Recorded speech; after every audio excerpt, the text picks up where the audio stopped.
The Eagles are set up to compete for a Super Bowl again. But one of the huge question marks that remain about this team going into the season is none other than my cannoli-eating friend, Nick Sirianni. Yo, by the way, King Dingbat here, and the Eagles are locked and loaded and ready for this season. There is no doubt in my mind that this is a Super Bowl contender. They obviously are, and they are a top 4 team in the conference. Them, the Niners, the Lions, the Packers, they're all the top 4 Super Bowl contenders in the conference. And if you look at the Eagles right now, they've almost had a perfect all season. Now, Howie Roseman has missed on a few things here or there, or didn't fill a certain need, or still has work to do. But for the most part, this is a team with the coaching upgrades at coordinators and the players that they brought in and drafted.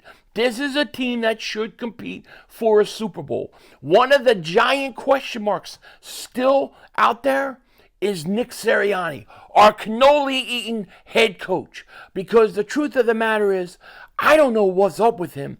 I don't know what the Eagles' plan long-term with him is. And depending upon his start to the season and depending upon what Kellen Moore does, it may be a very, very short leash for one Nick Sirianni. Now, we're going to get into it in a second, but there are a few things I want to talk about. First thing, the Eagles-Cowboys will not be playing in a primetime game for the first time since 2006. No Monday night, no Sunday night, no Thursday night.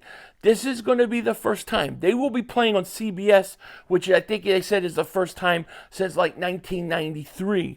But they're not playing on any primetime games. And the article goes on to say that they're trying to have flexibility for networks to have different type of games. It's all a bunch of crap. The reason why that the Eagles and the Cowboys aren't playing on primetime right now is because Dallas stinks.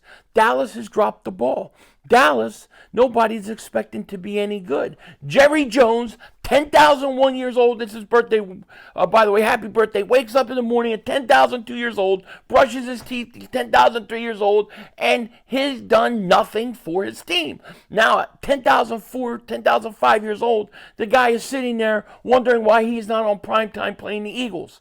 Well, because you stink. You have done nothing. You have dropped the ball, and you are the reason it's not happening. Now, I know they've got other primetime games, but they won't dare put them on against the Eagles because the NFL doesn't want their America's team to get embarrassed. That's the truth. Jerry Jones, 10,005 years old, did nothing at 10,006.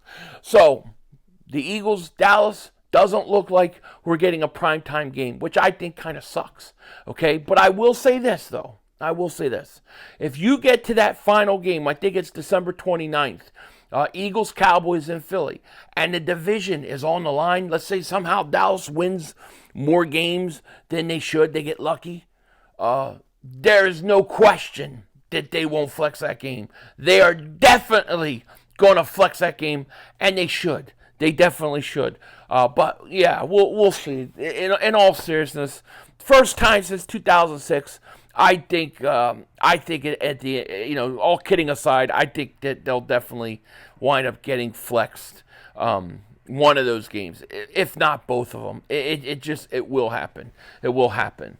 Also, as I said, to start this video, the Eagles have gotten a lot better. They have done enough to make themselves contenders, but there's still work to do. I mean, there's legitimately still moves that we could be made. What would I like to see? I would like to see you bring in another receiver. I'm not totally comfortable with the receiving situation because I'm not a big. I don't think Parker is what he was. And when I say that, because people say, well, what do you mean by that? What I mean by that is I don't think Devontae Parker has the step he did a few years ago. I think he's lost some speed. And I think what the Eagles need in a slot is a speed guy. I think Devontae Parker as an outside guy that can replace if A.J. Brown gets hurt or something like that, God forbid. Paris Campbell, we'll see. And then Aniyah Smith is the guy I'm really hoping takes that slot job. But I think it's a position that the Eagles still could improve. And you've heard me talk about that. One of the ways that they still could go out and get players and add on is to go out and still get Justin Simmons. Now, Justin Simmons is still a want for a lot of Eagle fans. I am going to be in the minority on this one, and I know people think I'm crazy, but and I am a little crazy. I am a little gagoots, all right? But I'll pass on Justin Simmons. I will. I will pass, and I will let the young guys play. And let the young guys make mistakes, and let the young guys learn. Because at the end of the day, it's not just about this year. It's about 3-4 years down the road. I want these guys, and especially next year, I want these guys to play. But there was a former NFL GM, Randy Moeller, who thinks that the Eagles are still the team to go get them. He said, Word on the Birds wrote this, I think the Philadelphia Eagles make sense as a landing spot. At this point, Simmons might have to take a short-term deal to reestablish his market for 2025. So both sides would have to get creative, but I'm sure it makes sense. Well, the Eagles have the money to do it. So I'm not even remotely a little bit worried about that. Now, would I be upset? I say I wouldn't go out and do it and sign him. Would I be upset if they did? No, obviously it would be it's a huge immediate upgrade. You get Simmons, it's a huge immediate upgrade, but most likely it's for 1 year. And I said this, if Simmons is a free agent after the draft, there's a good chance he doesn't even sign with anybody until you get closer to camp or at camp. There's going to be no rush for him. And most likely, it goes from a long-term deal to a short-term deal. So now what you're going to see happen is you're going to see Justin Simmons want to do a 1-year deal, want to do a short-term deal. Now, if the Eagles want to go out and get him, this is where they would have the opportunity to do it. And if you did get him, C.J. Gardner-Johnson and Justin Simmons would be incredible. There's no argument there. However, for me, I just want to be able to put my young guys on the field. I want to go through the mistakes. I want to go through the learning process. I think with the offense that you have, I think you're able to get away with it. So take advantage of it now, because what's going to happen is you're going to struggle early on in the midseason at times on defense. You're still going to win games because you score points. But at the end of the year, when you get in the playoffs and these young players are starting to get used to playing and they're playing well, or you go into next year and they've played a lot, all of a sudden they're going to start playing really good football. And then you're set for years and years to come. That's why I would pass on Simmons, but a lot of people think the Eagles should go out and get him. I wouldn't be upset about it. I would be excited, but it would probably be a 1-year deal. So we'll see. We'll see what the Eagles do. It really depends on how he's thinking. And like I said, this team is ready, in my opinion. I think this. If the Eagles, if they don't get to an NFC Championship game, to me, that's disappointing. I would be disappointed that they don't. So it's NFC Championship game or bust. That's how I feel about it. That's the way I'm looking at it. And of course, I want to win a Super Bowl and stuff, but I think it's NFC Championship or bust. And I really wonder, and my biggest question about this team, more than any player, is what's up with Nick Sirianni? Like, we haven't talked enough about the possibility that he's on a very, very, very short leash. And the fact is, if the Eagles start 2-4, I don't think Nick Sirianni survives. I think he's gone. I don't think he's going to make it. They're going to fire him because, and here's my opinion, they've got Kellen Moore. They almost hired Kellen Moore before. If Kellen Moore goes out and has a good year, there's a really good chance that he is going to go out and get hired by a team as a head coach. So now, Jalen Hurts is now losing another offensive coordinator. You are now losing another offensive coordinator. If you could promote Kellen Moore to the head coach, he stays, his offense stays, and then you don't have to switch with Jalen Hurts. So the Eagles, they might, there's actually a line of thinking that thinks the Eagles can have a great year and you still get rid of Nick Sirianni and keep Kellen Moore because you don't want to lose him. You lose another offensive coordinator. You don't want Jalen Hurts to constantly have to keep switching coordinators. So, you could do that. But I think if they start off 2-4, let's say they start off 2-4, but the offense is scoring points, and let's say they're losing defensively or stupid ways and they look undisciplined, I could see a situation where Nick Sirianni gets fired. I could see it happening, and Kellen Moore, gets promoted. You could totally see it. Also, you got to keep in mind Belichick. The reports that Belichick talked to the Eagles about the head coaching job is such an interesting thing because it's not anything that I ever would expect would happen. Because I believe Belichick, if you were to hire a coach like that, I believe Howie Roseman would have to give control up. I mean, how you going to tell Bill Belichick, nah, I don't want to draft him, I want to get this guy, when Bill Belichick wants a certain guy or something. I don't know how that would work. So it's really an interesting situation with Nick Sirianni. But by far, going into the season, the biggest question mark is Nick Sirianni. And I got to tell you, I think he looks uncomfortable. Like I saw the thing where they did this lighthearted video with him and Howie, and they were joking around. I mean, the conspiracy theory in me, the thought I get is they're trying to make Nick look good and that everything's okay. But to me, he looked uncomfortable at the draft. He looked uncomfortable at the combine.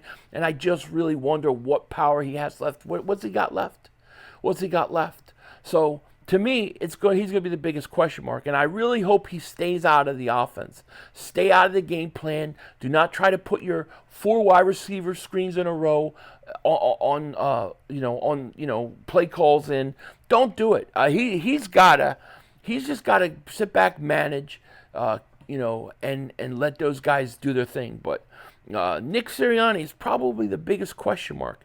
And I wonder how many losses or what kind of start it would take for the Eagles to let him go.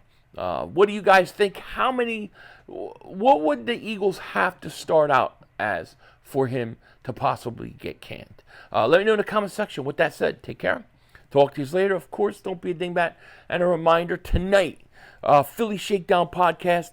We will be streaming that, so look for that. With that said, peace.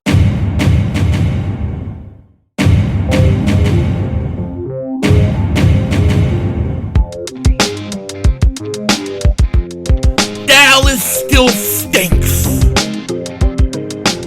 Now, let me show you guys this. This was Jordan Davis at the end of last year, right? There he is, my man, big guy, too much eggnog. This is Jordan Davis today at the autism. My gosh, dude, look how slim he looks. Now, he lost weight from his rookie year going into second year. He slimmed down some. He looked like it came back during the year at the end of the year, but right there, Jordan Davis doesn't even have a gut. Like he's not even have a gut. I'm jealous. Like me and him are both supposed to lose 30 pounds by September 5th. He's already there. Yeah, it looks really good. I mean, hopefully losing that much. I mean, hopefully he kept his leanness so his explosiveness won't be affected by it. And dude, if he can be in shape and not run out of gas. He'll right there. That Jordan Davis right there, he is going to mother humping crush Josh Allen. Josh Allen ain't making it to the sideline on that play. Ain't no way.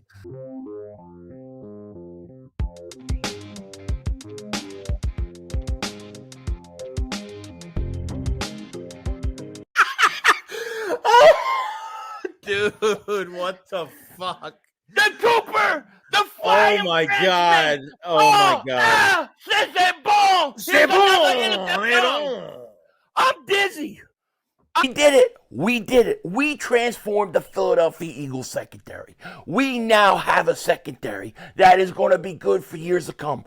Because one, we got Quinyon Mitchell, but we also got the flying Frenchman, Cooper DeJean. That's right. The flying Frenchman, Cooper DeJean. C'est bon. Oh, here's another interception. That's right. Cooper DeJean is about to dominate the NFL.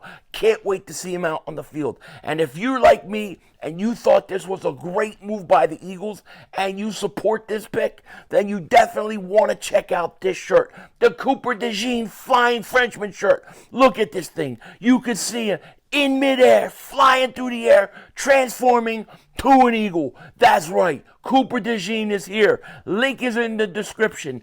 Get your shirt now while you can, because Cooper DeJean is about to take the Eagles to another level.